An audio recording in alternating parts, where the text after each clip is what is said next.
a l'explosion de ce qu'on appelle le green soft.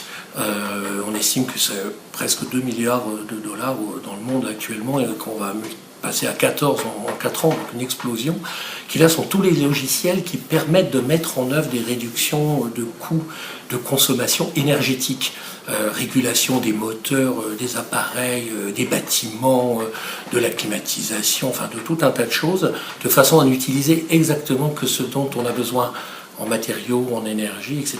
Là, c'est un apport extrêmement important de l'économie digitale au domaine du green business.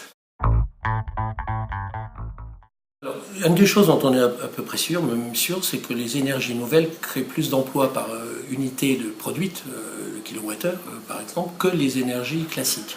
Quand on brûlait du pétrole, les grandes sociétés pétrolières ont très peu d'emplois. Ce qui fait qu'il peut y avoir des gens bien payés, pas licenciés beaucoup, parce que c'est des gros volumes et il n'y a pas énormément d'emplois. Alors que les énergies nouvelles sont plus fines, elles sont déjà décentralisées la plupart du temps, c'est-à-dire qu'on produit à beaucoup d'endroits, à proximité des lieux de consommation, elles sont plus complexes à gérer et donc on a plus d'emplois.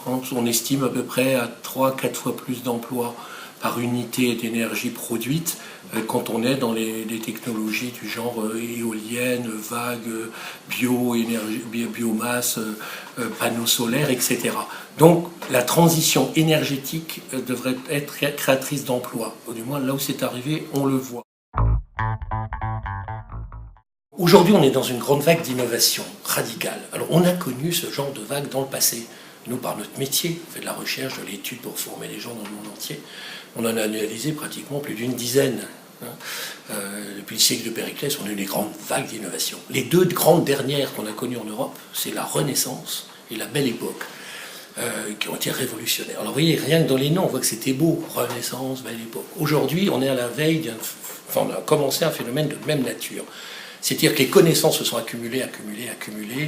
On a des technologies révolutionnaires. Pour l'instant, on est dans la phase technologique, qui n'est pas la plus rigolote. Chacun casse ses technos, qu'on met dans des produits existants, ce qui a réduit le coût, ça fait le phénomène low cost. Mais dans un deuxième temps, il arrive, si ça se passe comme d'habitude, mais on est dans le même cas de figure, on intègre ces techniques-là au service des gens, au service des grandes demandes des personnes. La santé, la vie, l'éducation, le transport, les loisirs, etc. L'apprentissage, le métier, enfin, l'habitation, enfin tout ce qui fait la vie des gens au quotidien, leur alimentation. Et donc cette période-là, qu'on appelle de synthèse créative, est la plus intéressante.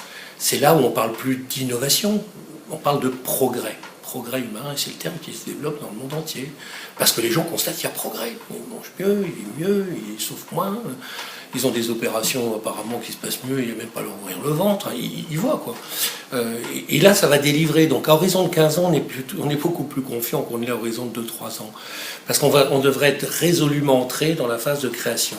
Schumpeter, qui était le grand analyste de ces vagues d'innovation, a dit que c'est un phénomène de destruction créative. On est exactement actuellement au cœur de cela. Ça s'effondre, ça n'émerge pas assez vite. C'est ça qui inquiète. À horizon de 15 ans, on est beaucoup plus confiant parce qu'on sait assez bien les produits qui arrivent. Fantastiques. Au niveau de la santé, de la traduction automatique, enfin de tout un tas de choses superbes. Donc on est plus confiant à cet horizon-là. On dit d'ailleurs dans une vague d'innovation, le meilleur arrive à la fin. Pour une raison simple, c'est qu'il faut maîtriser parfaitement toutes les technologies constitutives pour faire un avion, il ne faut pas qu'il tombe. Ou pour faire un exosquelette ou un cœur artificiel, il ne faut pas qu'il s'arrête. Et donc, ça n'est qu'à la fin que l'on va avoir cette synthèse où on revient sur human-centric. C'est-à-dire qu'on n'est plus technophile, on est au service de l'individu.